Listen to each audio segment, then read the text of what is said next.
Un, deux, bonjour les jeunes frères et sœurs. J'espère que vous allez bien après votre nuit, votre soirée agitée. J'espère que votre nuit a été plus douce que votre soirée. Vous avez pu vous reposer. Hein? C'est bien, les jeunes ont des batteries neuves qui se rechargent rapidement. Hein? C'est pourquoi ils réclament des camps de jeunes qui durent plus d'une semaine. Ce matin, vous allez être mis à l'épreuve pour voir si vous avez de la résistance déjà pour 4 jours. Je vais vous regarder en face. Et si vous plongez, vous piquez du nez, je saurai qu'il faudra réduire le camp de jeunes à 3 jours. Ok, gloire à Dieu. On arrive au dernier jour de cette conférence et la bonne nouvelle, c'est que, comme vous le voyez, nous avons été relâchés par les autorités. Nous avons pu être là avec vous ce matin pour vous annoncer l'Évangile. Mais le frère Patrick, apparemment, il a un problème. Alléluia. Le Seigneur est grand et vivant. Et il a préparé des choses qu'on ne peut pas soupçonner, imaginer, des choses dont Paul dit qui sont au-delà de ce qu'on peut espérer, imaginer, que Dieu peut accomplir dans nos vies, en nous, dans l'Église. Et au fur et à mesure que le temps passe, il y a beaucoup de choses qui arrivent dans le monde, beaucoup de choses se trament dans les ténèbres, et Dieu organise son camp dans la lumière. Hein?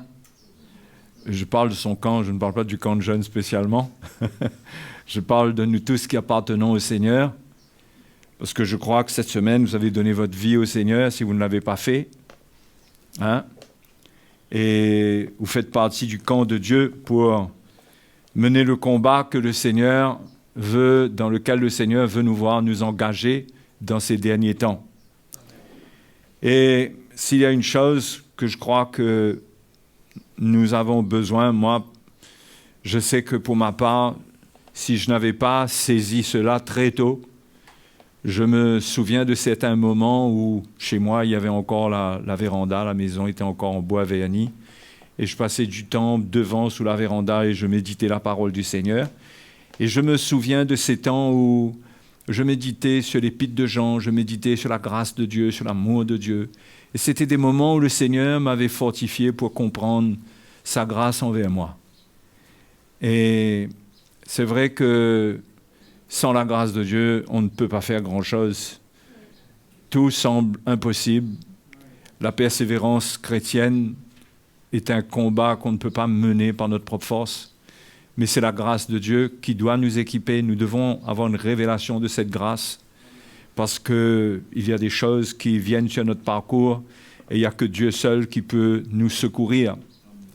Au début de ma conversion, je me souviens que quand j'avais donné ma vie au Seigneur, j'étais enflammé, très enflammé, au point que les gens, s'ils me touchaient, ils brûlaient. Bon, ce n'était pas à ce degré-là. Mais il ressentait que j'avais la présence du Seigneur en moi. Un jour, j'ai ma belle-sœur qui m'a dit « Mais toi, un jour, tu vas être canonisé, toi, tu vas être un saint. »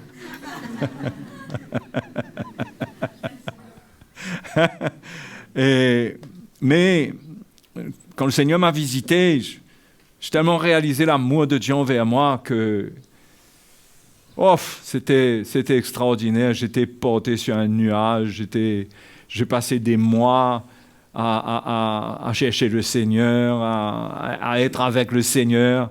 C'était vraiment des temps de grâce, de bénédiction. Et puis, vous savez, moi, je n'ai pas beaucoup de rêves ni de visions, mais un jour, j'ai eu un songe qui était terrible. Je me suis vu enchaîné à un arbre et le diable qui venait et qui me piquait avec une fourche. Et j'étais tourmenté. Et tout d'un coup, du ciel est descendu un chevalier brillant qui m'a délivré. Et là-dessus, je me suis réveillé. Vous imaginez bien que c'est rare ce genre de choses-là, mais Mais j'ai dit au Seigneur, mais je t'aime tellement, Seigneur, mais qu'est-ce qui va m'arriver? Qu'est-ce qui va encore se passer de ma vie? C'est pas possible. Qu'est-ce que tu veux me dire par là? D'être enchaîné par le diable, je t'appartiens. Et le Seigneur ne m'a jamais répondu, mais les circonstances ont répondu à ma place, à sa place. Et j'ai vu que dans les temps qui sont venus, combien j'ai eu besoin de l'intervention du Seigneur. Et que le diable, l'ennemi, avait voulu m'enchaîner dans beaucoup de choses.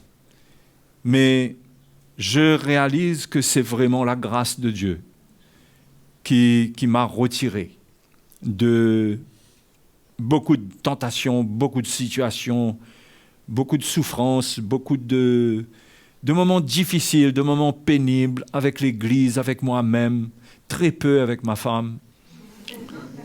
C'est pourquoi il faut trouver la bonne épouse, le bon époux. Mais des moments durs. Mais je peux vous dire qu'il n'y a que la grâce de Dieu qui peut vous porter dans ces moments. Et aujourd'hui, vous ne savez pas ce qui vous attend. Vous aurez besoin de la grâce de Dieu. Vous devez la comprendre, vous devez en avoir une révélation claire.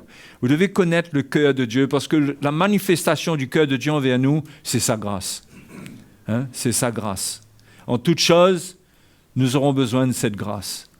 Mais quand on parle de la grâce de Dieu, souvent, on parle de la grâce de Dieu comme de quelque chose qui est tellement inconditionnel que peu importe ce qu'on fait avec notre vie, la grâce de Dieu sera là. C'est pas ce que la parole de Dieu nous enseigne, et je veux lire ça avec vous dans l'épître de Pierre. OK? L'épître de Pierre, au chapitre 5.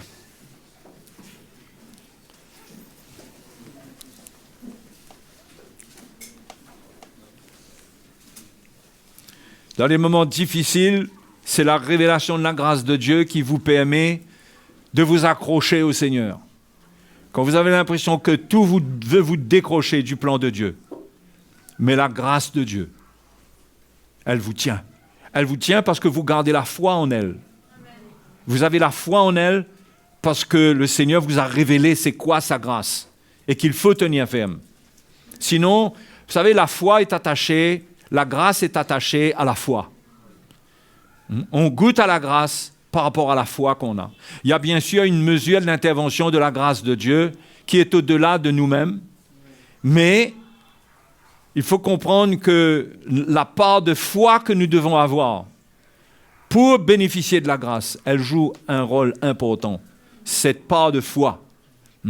Et cette foi dépend de ce qu'on comprend de Dieu, de ce qu'on connaît de Dieu, comment on le connaît. Pas connaître de Dieu, mais le connaître lui-même, connaître son cœur, connaître qui il est, connaître son cœur pour moi, je veux dire pour vous personnellement, pour ne pas se laisser tromper par l'ennemi. Mais regardez concernant la grâce, 1 Pierre chapitre 5, de même, verset 5, vous qui êtes jeunes, soyez soumis aux anciens. Et tous dans vos rapports mutuels, revêtez-vous d'humilité. Car Dieu résiste aux orgueilleux, mais il fait grâce aux humbles. Soulignez bien, il fait grâce aux humbles. Humiliez-vous donc sous la puissante main de Dieu afin qu'il vous élève au temps convenable. Il parle principalement aux jeunes, il parle à tous, mais il parle principalement aux jeunes. Il parle d'élévation, qu'il y a un temps où Dieu élève, Dieu confie des choses à des jeunes. Il a un plan. Son plan, ce n'est pas qu'on soit des jeunes dans l'Église, qui fréquentons l'Église avec nos parents.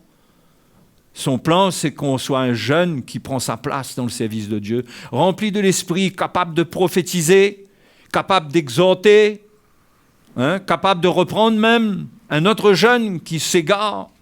Ça, c'est le plan de Dieu.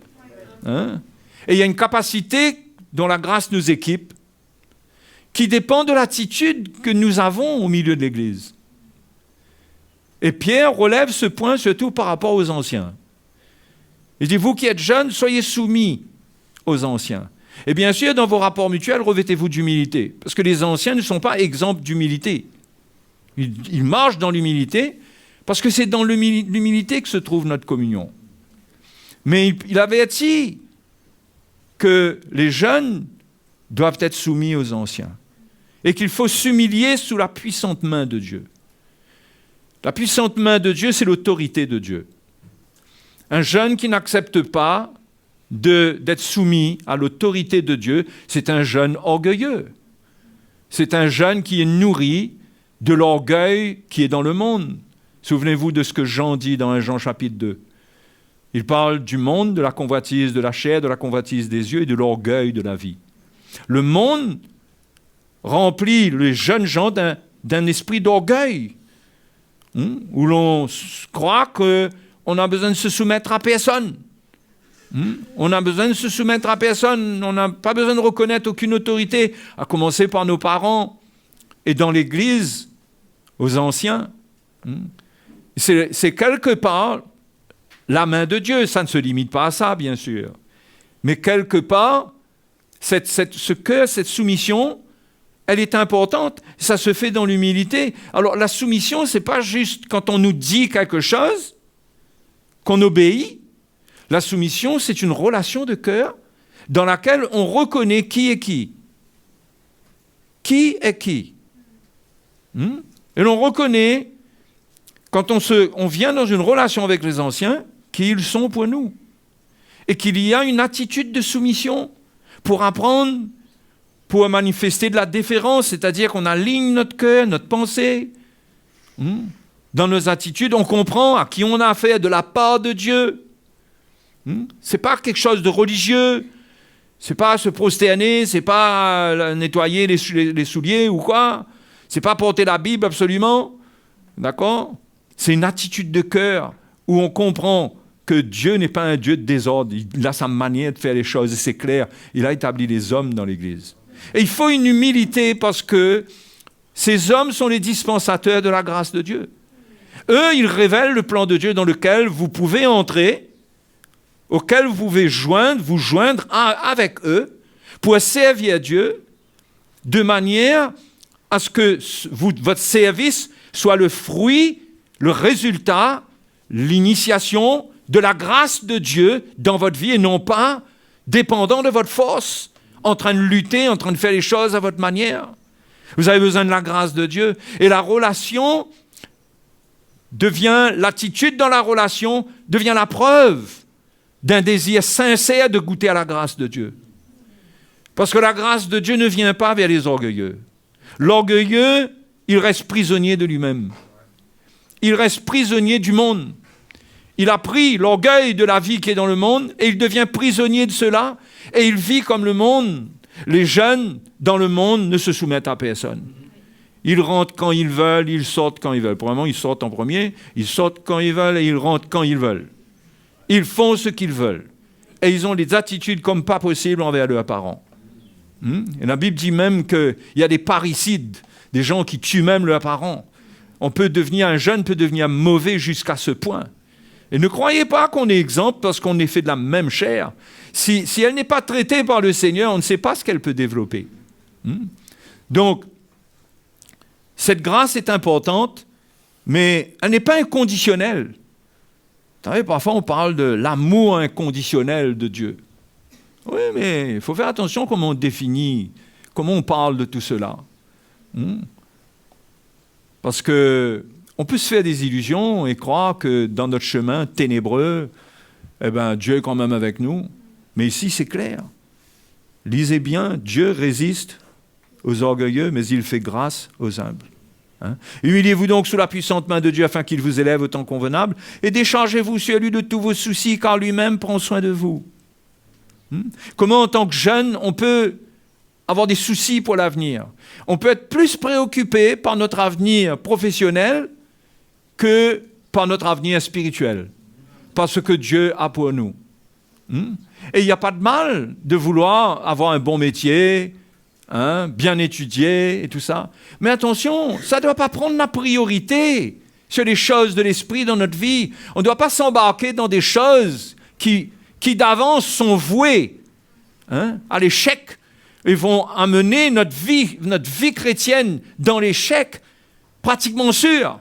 Ou bien il y aura beaucoup de luttes. Il faut faire des choix, les jeunes. Il faut faire des choix sains S-A-I-N, qui sont à l'avantage non pas d'un bon salaire plus tard, mais à l'avantage d'une croissance spirituelle. C'est pourquoi Pierre dit, déchargez-vous sur lui de tous vos soucis, lui-même prend soin de vous. Hein, jeunes gens? Lui-même va prendre soin de vous. Lui-même, il sait qu'est-ce qui est bon pour vous, quel travail vous donnez, quel avenir, quel conjoint. On y revient. Hein? Quel conjoint? À quel endroit habiter? C'est pas bon de décider par soi-même et de se laisser guider par nos instincts charnels, par nos désirs charnels. Mais il nous faut demander à Dieu, Seigneur, qu'est-ce que tu veux? Hein? Jacques dit aux chrétiens de son temps, il a dit, homme aux pensées orgueilleuses, il dit, vous dites que vous allez trafiquer dans telle ville, hein, vous allez gagner. Il dit, allons, trafiquons, gagnons, passons une année dans une ville. Hein? Jacques lui a dit, mais qui êtes-vous pour avoir ce genre de raisonnement? Dans Jacques chapitre 2, verset 13. Je ne vais pas lire, ça va prendre trop de temps. Jacques chapitre 2, verset 13. Et Jacques encourage, dit, dites plutôt si Dieu le veut. Nous ferons ceci ou nous ferons cela. Mes frères, mes sœurs, ce sont des choses qui doivent venir dans notre vie parce que ce sont les garde-fous de notre vie chrétienne. C'est grâce à ça qu'on va être sécurisé. Mais croire qu'on marche à l'inspiration comme ça, qu'on marche dans une inspiration dans laquelle il n'y a pas de maturité et se fier à ce qu'on ressent sur notre cœur sans avoir prié, sans éprouver nos projets et juste foncer dedans par la foi. Vous savez, dans le monde chrétien charnel, on rentre dans les choses par la foi. Et combien ils laissent des plumes, comme on dit. Hein? Ils laissent leur santé, leur vie, leur avenir.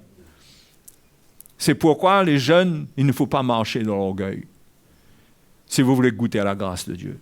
Parce que la grâce de Dieu est une réalité. Dieu veut être avec nous. C'est ça sa grâce. Sa grâce, c'est que Dieu est proche de nous et il ne nous condamne pas. Il veille sur nous, il sait que nous sommes faibles, il sait quels sont nos combats. Et quand on chute, il veut nous relever. Mais attention à l'orgueil qui peut nous livrer. L'orgueil ne fera que nous livrer. Vous savez, la parole de Dieu est la vérité, vous êtes d'accord? La parole de Dieu, c'est la vérité. Dieu ne dit pas les choses pour faire peur. Vous comprenez, le Saint-Esprit, là, c'est lui qui a inspiré ses écrits. Il ne dit pas ça pour faire peur, et puis, en réalité, Dieu est un Dieu d'amour. Mais il dit ça pour faire peur. Hein? Non, c'est une réalité. Dieu est comme ça. Quand je suis orgueilleux, Dieu me résiste. Quand je m'humilie, Dieu vient et me fait grâce. C'est la réalité de la connaissance de Dieu. C'est important de manifester de l'humilité dans votre relation dans l'Église. À commencer envers les anciens. À commencer. Un ancien ne devrait pas avoir de problème de vous appeler, de vous parler. Ça ne devrait pas être un problème. Ça ne devrait pas être une grande histoire. Et vous devriez tellement être équipé de cela qu'à la limite, vous ne devriez même pas trembler. Maintenant, si vous savez que vous avez commis des choses assez graves, ben, vous pouvez trembler un peu. Hein? Mais ça devrait être normal. Parce que c'est comme ça qu'on va goûter à la grâce de Dieu. Hein? Et Paul dit à Timothée dans 2 Timothée chapitre 2,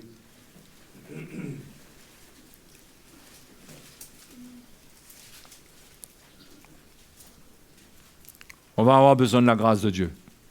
Jeunes gens, moi je te dis, tu vas avoir besoin de la grâce de Dieu. Tous les jours de ta vie. Et il y a des jours que Paul a désignés dans Éphésiens 6 comme étant le mauvais jour. Il y a des jours qui sont des jours de tentation féroce. Des jours d'épreuves, des jours difficiles, des jours où on est attaqué de toutes parts. C'est difficile. On se demande où on est. Il faut connaître la grâce de Dieu.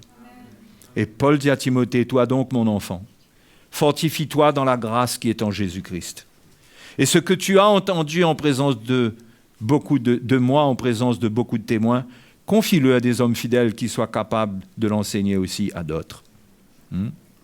Donc, fortifie-toi dans la grâce qui est en Jésus-Christ.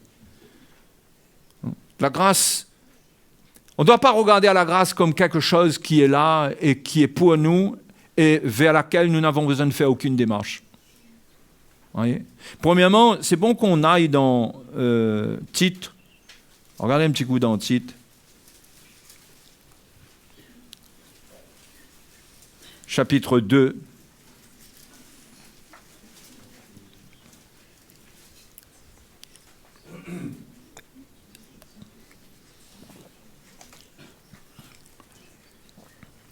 Car la grâce de Dieu, source de salut pour tous les hommes. Verset 11, je vous l'ai donné. Car la grâce de Dieu, source de salut pour tous les hommes, a été manifestée. Elle nous enseigne. D'accord? La grâce, ce n'est pas quelque chose de passif. Ce n'est pas quelque chose d'abstrait. Ce n'est pas quelque chose qu'on dit, la grâce de Dieu est avec nous. Hein? C'est quelque chose de réel. C'est la puissance de Dieu, c'est le cœur de Dieu qui est là, qui est vivant. Ça demande une communion, ça demande qu'on comprenne qu'est-ce que cette grâce veut nous dire. La grâce nous enseigne à renoncer à l'impiété et aux convoitises mondaines. Vous voyez l'enseignement de la grâce? La grâce ne nous donne pas une licence, un feu vert pour la chair, pour la convoitise, pour l'impiété, mais la grâce nous enseigne à dire non, à renoncer. Ça, c'est l'enseignement de la grâce. C'est un enseignement vivant. C'est-à-dire que si j'ai besoin de cet enseignement-là, j'ai besoin que cette grâce-là, que ce soit elle qui fasse pénétrer le désir de renoncer dans mon cœur. Elle m'enseigne à renoncer à l'impiété, aux convoitises mondaines, et à vivre dans le siècle présent, selon la sagesse, la justice et la piété. Ça vient de la grâce. Vous comprenez, là? C'est pas, on ne compte pas sur la grâce comme ça, et puis on prend la grâce pour une autorisation, pour un petit moyen de laisser libre cours à nos faiblesses, comme si que Dieu, même s'il comprend notre nature, il comprend, mais il ne veut pas voir en nous une attitude où on méprise sa grâce, où on prend sa grâce pour ce qu'elle n'est pas.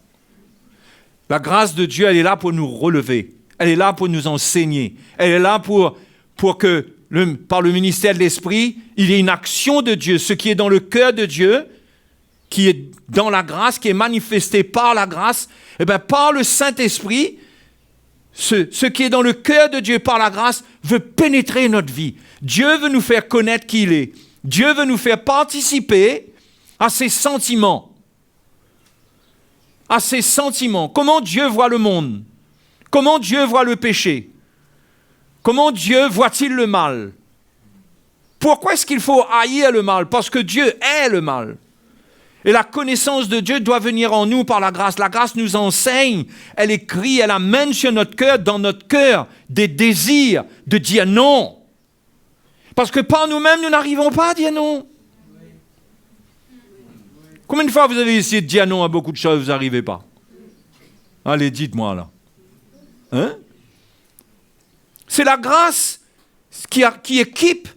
C'est elle qui enseigne. Enseigner, ce n'est pas simplement qu'elle explique, mais elle transmet. Elle transmet la vie du Seigneur. Une conviction, une puissance. La grâce est une puissance. J'ai besoin d'elle. Et je ne peux pas me laisser aller avoir des attitudes qui me privent d'elle. Comme l'Épître aux Hébreux nous dit, que par l'amertume, certains se privent de la grâce de Dieu. Par l'amertume, les racines d'amertume, on se prive de la grâce de Dieu. Dans Hébreux chapitre 12, c'est écrit ça. Donc on peut être privé de la grâce de Dieu. Paul dit aux Galates comment ils peuvent même être déchus de la grâce de Dieu. C'est-à-dire que la grâce de Dieu peut devenir vaine. Dans 2 Corinthiens chapitre 6, l'apôtre Paul parle, il parle de cette grâce qui peut devenir vaine. Il dit, nous sommes porteurs, quelque part, c'est ce qu'il dit, je fais une version amplifiée, nous sommes porteurs de la grâce de Dieu pour vous. Faites en sorte que ça ne soit pas vain. Et les Corinthiens n'avaient plus l'attitude qu'il fallait. Ils étaient devenus orgueilleux. Ils croyaient qu'ils pouvaient se débrouiller tout seuls. Les jeunes n'arrivaient jamais ou sortaient de ces attitudes qui font de vous des gens indépendants,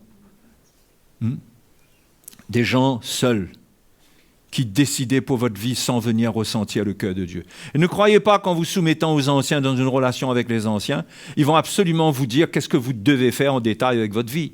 Mais quand vous allez venir ressentir le cœur de Dieu, il y a quelque chose qui va réajuster votre plan, votre projet. Il y a quelque chose qui va vous donner une autre optique, sans absolument vous dire il faut faire ou il ne faut pas faire. Mais dans la soumission aux anciens, parfois vous pouvez entendre clairement que quelque chose n'est pas bon. Oui, mais pas obligatoirement. Mais le fait d'être dans cette relation, ça va régler votre cœur, vos yeux, pour trouver le plan de Dieu pour votre vie. Et dans la relation, vous n'allez pas vous sentir esclave, vous allez vous sentir libre de faire ce que Dieu vous demande. Et tout ça, Dieu a mis tout cela et manifeste tout cela dans la relation. Pas simplement entre nous et le Seigneur. C'est un tout, vous voyez ? C'est une protection sur nos vies, la relation avec les anciens. Donc, il faut comprendre que si on veut puiser dans la grâce, comme Paul dit à Timothée, il faut l'attitude d'humilité. Il faut. Et c'est là que Paul développe. Il donne 3 exemples dans 2 Timothée chapitre 2.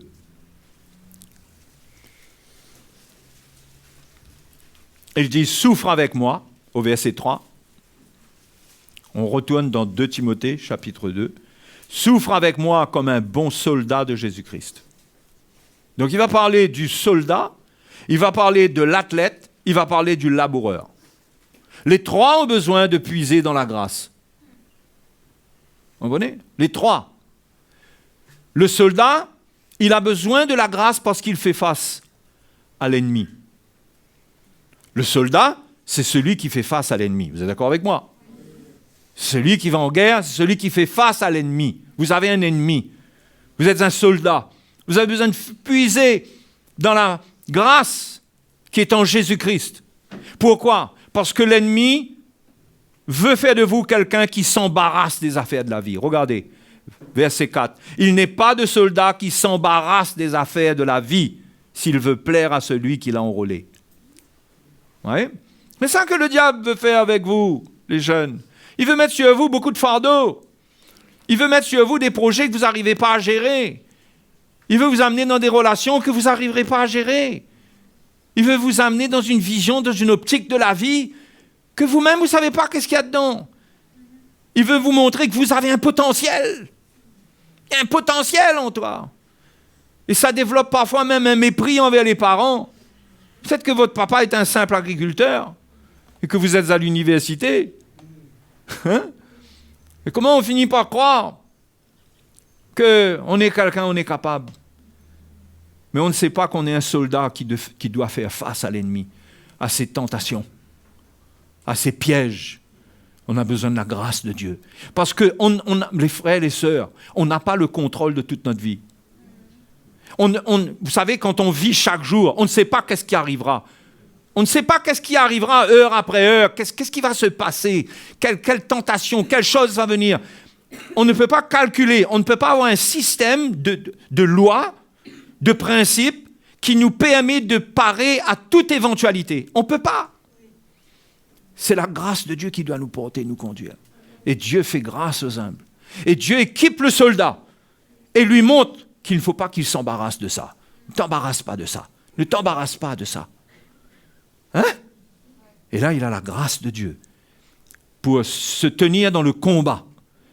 Il ne sera pas vaincu. L'ennemi ne l'attrapera pas. Parce que les frères et sœurs, vous savez, le diable, on ne peut pas vaincre le diable comme ça. Le diable est plus fort que nous tous. Dans la chair, il est plus fort que nous tous. Mais le Seigneur l'a vaincu. Et la grâce de Dieu veut nous transmettre sa victoire. Alléluia. Ensuite, il y a l'athlète qui a besoin de la grâce de Dieu. Il faut qu'il puise dans la grâce de Dieu. L'athlète, le soldat fait face à l'ennemi, d'accord ? L'athlète, lui, il fait face à son état. Un athlète, il fait face à son état. Il est conscient de ses limites. Il se pose la question comment sauter les limites, comment s'améliorer pour pour avoir cette couronne, pour remporter le prix. Et donc, il fait face à son état. Hein? Et c'est quelque chose que souvent les jeunes refusent. Et le monde a un esprit tel qu'il ne vous montre pas votre état. Votre état réel. Le monde fait rêver. Vous avez remarqué ça? Vous regardez les publicités, le monde fait rêver. Les publicités font rêver. Tout est beau, tout est merveilleux. Les filles sont belles dans les publicités. Toujours belles. Vous imaginez pas comment elles sont arrangées. Les garçons sont beaux, les hommes sont beaux. Ils ont des voitures chics. C'est complètement illusoire. C'est trompeur. C'est pas la vie, ça. C'est pourquoi il faut faire attention à la tromperie qui existe dans les choses du monde, qui nourrissent notre esprit et nous font vivre dans l'illusion, au lieu de faire face à notre état. Il faut faire face à notre état. C'est pourquoi il faut cette relation avec les anciens. Parce qu'ils sont loin pour veiller sur nous, pour regarder à notre vie. Hein? Et il faut une humilité pour accepter, c'est ça mon état, c'est vrai. Et pas vouloir se justifier, c'est mon état. Un athlète, il a besoin d'un entraîneur. Non? Mais croyez-moi, son coach lui fait faire des misères. Parce que le coach, il n'est pas émotionnel. Il lui dit, écoute, je connais tes capacités. Moi, si tu fais ce que je te dis, je te tire de là et je t'emmène là-bas. Et l'année prochaine, tu es, tu es 300e mondial. Pour l'instant, l'année prochaine, tu seras 100e, si tu m'écoutes. Si tu fais ce que je dis. Mais attention à ce que lui, il va faire là. Ça va amener de la souffrance musculaire, articulaire, mentale. Et il aura à faire face à son état. Il aura à sentir la douleur dans ses muscles. Il aura à sentir que par moments, il est découragé. Mais l'athlète, il doit savoir. Il doit apprendre les règles. Il doit combattre suivant les règles. Il doit se laisser former. Il ne doit pas faire les choses à sa manière s'il veut remporter le prix. Jeunes gens, si tu veux remporter le prix, tu ne pourras pas le faire sans entraîneur. Dans ton coin tout seul, te faisant des illusions, nourri des pensées diaboliques que le monde te donne, comme quoi tu as des capacités. Tu as des capacités. Crois en toi. C'est ça le monde. Crois en toi. Nous, la vie chrétienne, c'est croire en Jésus. Le monde, c'est croire en toi. Tu dois croire en toi. L'athlète doit faire face à son état. C'est pourquoi le jeune doit être présent là où l'évangile est prêché. Parce que c'est l'évangile qui nous montre notre état. La relation met plus de détails. C'est comme l'entraîneur, il peut te donner un coup à magistral, mais il y a un moment où il te regarde en détail. Et il faut se soumettre. Il faut se soumettre à cela. Et voir son état. Et là encore, on a besoin de la grâce de Dieu. Sinon, on va se décourager. On doit savoir que Dieu va faire des miracles. On doit avoir la foi que Dieu va me donner les muscles qu'il faut, les jambes qu'il faut, pour courir à la vitesse qu'il faut. C'est lui, j'ai besoin de miracles. Parce que si je me regarde, comment je vais courir? C'est pourquoi ne regardez pas vos faiblesses. Regardez-vous comme des athlètes. Dieu vous appelle à être des soldats, à être des athlètes. Et c'est sa grâce qui vous mènera. Ce n'est pas vous. Parce que si vous vous regardez, vous allez vous décourager, vous allez faire le bilan de votre vie. Ça va vous détruire. Et votre bilan passé, vous allez tirer à partir de ça votre bilan futur avant même que les choses se soient passées. Vous serez découragé. Qui que vous soyez, le Seigneur vous appelle. C'est sa grâce qui vous équipera. Soyez prêts à faire face. Amen. Ensuite, le laboureur. Le laboureur qui peine doit être le premier à recueillir les fruits, ou bien il y a une version qui dit il faut que le laboureur travaille avant de recueillir les fruits. Comprends ce que je dis, car le Seigneur te donnera de l'intelligence en toutes choses. Le laboureur, c'est celui qui fait face à sa responsabilité, aux efforts qu'il doit faire. Vous voyez, Paul n'enseignait pas à Timothée la vie chrétienne et la vie pastorale comme quelque chose de léger. C'est vrai que ça ne met pas un fardeau qui pèse sur nous, mais Dieu nous demande de nous engager. Dieu nous demande, il y a un travail à faire. Il faut travailler. Il faut travailler à quoi? Il faut travailler à notre salut, il faut travailler à nous fortifier, il faut travailler, il ne faut pas se laisser aller. Vous savez, un athlète, si je reviens à l'athlète, il se lève de bonne heure. Parfois, il se lève de bonne heure, vous voyez des gars qui vont courir. Vous voyez le gars qui remporte le prix, là, Vous le voyez là, il y en a les pieds nus en train de courir dans le chemin là, à 5 heures du matin, il court. C'est incroyable. Un jour, j'ai même vu quelqu'un que si elle ratait, c'était une dame, si elle ratait un matin, elle se punissait et elle courait la nuit. C'était une punition qu'elle s'appliquait. Non, ne vous punissez pas. Mais c'est pour vous dire, les gens comprennent que s'il n'y a pas une forme de discipline, sans être légaliste, parce que c'est vrai, on peut rater, c'est pas une histoire, on a raté là, il faut essayer de rattraper ce qu'on a raté, mais le message, c'est qu'il faut comprendre qu'il ne faut pas laisser la masse musculaire fondre. Il ne faut pas laisser le coup de fusil, l'adresse diminuer. Vous ne pouvez pas prendre le risque de vous faire abattre par l'ennemi. Vous ne pouvez pas prendre le risque de perdre de la force dans vos muscles, dans votre agilité. Vous devez être à l'entraînement. C'est pourquoi Paul parle du laboureur. Le laboureur, c'est l'image de celui qui travaille sans se relâcher. Et il a un objectif, il veut recueillir du fruit. Il ne va pas avoir le fruit sur le terrain sans planter, sans labourer, sans planter, sans arroser. Il va falloir qu'il prenne soin de l'arbre et le fruit vient au dernier. Il faut de la patience pour le fruit. Il ne faut pas dire, ben voilà, moi j'ai eu un bon camp, mais regarde là maintenant. Maintenant voilà ça. Ben non, sois un laboureur. Sois un laboureur, travaille. Ce que l'Évangile t'a enseigné, fais de ça des outils pour travailler. Alléluia. Et la grâce de Dieu, tu verras que quand tu te décides, quand tu lèves ton pied, quand tu as la foi et que tu commences à bouger, à lever ton pied, la grâce de Dieu te portera. Tu seras étonné de ce que tu pourras faire. Tu seras étonné toi-même. Comment il y a des choses qui vont mourir. Tu vas dire, tiens, il y a des choses qui ont disparu de ma vie. Il y a quelque chose là qui est en train de s'estomper, qui est en train de perdre sa force. Pourquoi ? Parce qu'il y a une réponse de foi. On ne regarde pas notre état. Vous savez, la foi qui nous est donnée en exemple dans les évangiles. Par exemple, Pierre qui est dans la barque. Le Seigneur lui dit, sors, viens moi. Mais si Pierre regarde les éléments agités, il ne sort pas. Il reste, il va se mettre derrière tous les apôtres derrière. Au contraire, il dit, moi sortir d'un temps pareil, non ? Pierre est sorti de la barque. C'était la foi. Et quand il est sorti, il a mis le pied dans l'eau. Qu'est-ce qui s'est passé ? Qu'est-ce qui s'est passé ? Il a marché sur l'eau. La foi, quand vous entendez l'Évangile, mettez en pratique, travaillez. Sortez de votre barque. Restez pas enfermés chez vous. Rencontrez les personnes qu'il faut, qui peuvent vous aider. Ne vous enfermez pas dans vos études. Ne vous enfermez pas dans votre chambre. Le jeune vit dans le piège de l'enfermement. Ne vous enfermez pas. Ouvrez les portes, les fenêtres. Respirez.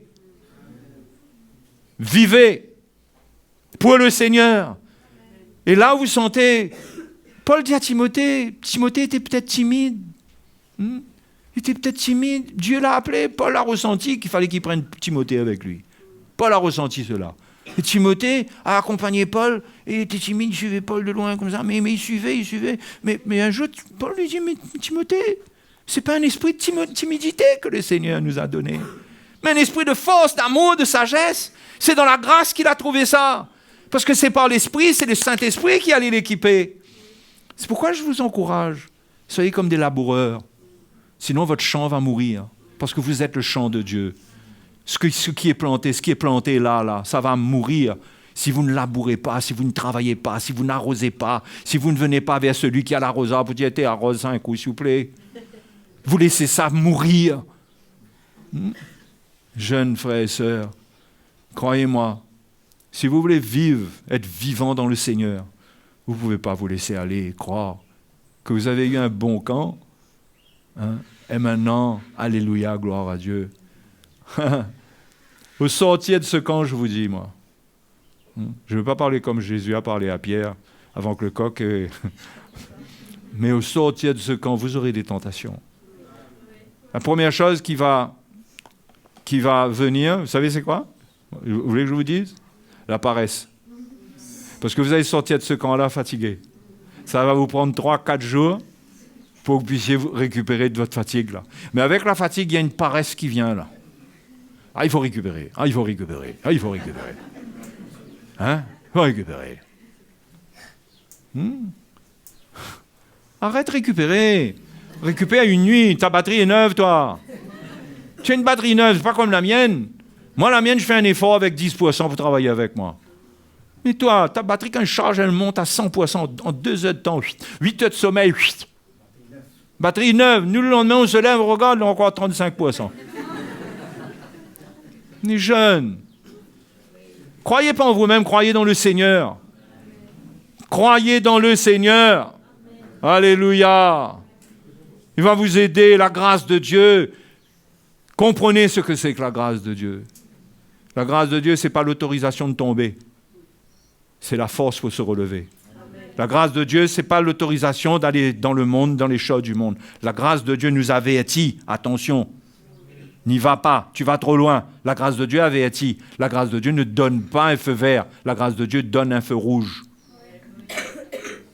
Donne un feu rouge très souvent et un feu vert pour les bonnes choses. Alléluia.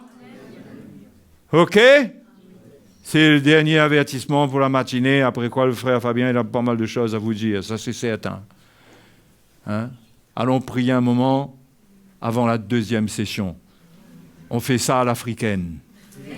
Et c'est encore rien, sinon l'après-midi là on a encore 2 sessions si on fait ça à l'africaine. Vous voulez des camps de jeunes qui se prolongent?